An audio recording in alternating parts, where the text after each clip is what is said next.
l'histoire se répète.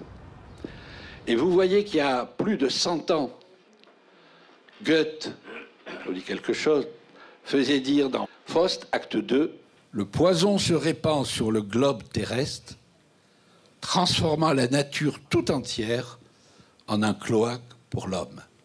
Bertolt Brecht lui répondit, la bouffe vient d'abord, la morale ensuite. Je m'appelle Charles Sultan, je suis professeur d'endocrinologie pédiatrique au CHU de Montpellier. Et mon équipe travaille entre autres sur l'impact de la pollution environnementale sur le développement de l'enfant. Alors un perturbateur endocrinien, c'est une substance chimique qui est capable d'entraver la synthèse, la production, la sécrétion, le transport et l'action d'une hormone.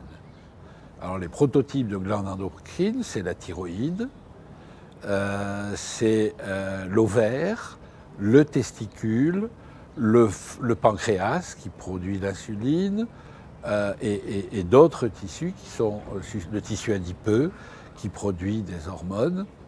Et donc ces perturbateurs endocriniens, ces produits chimiques créés par l'homme, sont capables d'entraver l'action de ces hormones naturelles. Ce sont des disrupteurs endocriniens. Ils bouleversent l'équilibre hormonal de l'homme et de la femme. Alors, ces perturbateurs endocriniens, ils sont ubiquitaires, on les trouve partout, dans l'air que nous inhalons, dans les aliments que nous absorbons et dans toutes nos activités, qu'elles soient activités personnelles, professionnelles et dans notre environnement habitationnel.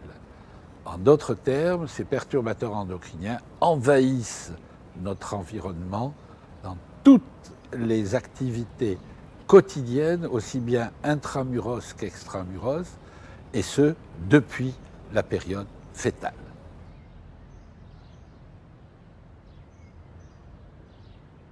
Une alimentation bio est préférable, une alimentation issue d'une culture raisonnée.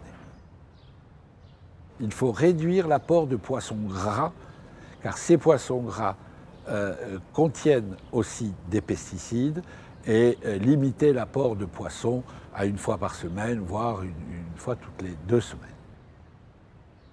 Il faut éviter de boire une eau contaminée. Une eau contaminée, elle peut être issue soit de l'eau du robinet, dont on sait qu'elle, dans certains cas, elle est contaminée, ou de l'eau en bouteille. Pendant la grossesse, une majorité de femmes utilisent entre 20 et 30 cosmétiques dont la composition est à risque a priori. Eh bien, il faut privilégier les cosmétiques bio. Il faut aérer l'appartement parce que les poussières contiennent des perturbateurs endocriniens. Il faut éviter de repeindre la chambre de l'enfant. Vous avez vu que les solvants sont éminemment toxiques et que toute peinture est a priori à risque.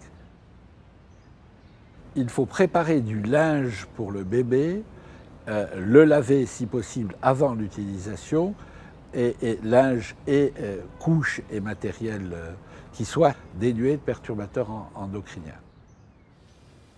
Voilà les quelques réflexions utiles de partager avec vous sur l'approche éthique de la contamination de nos enfants et de nos petits-enfants.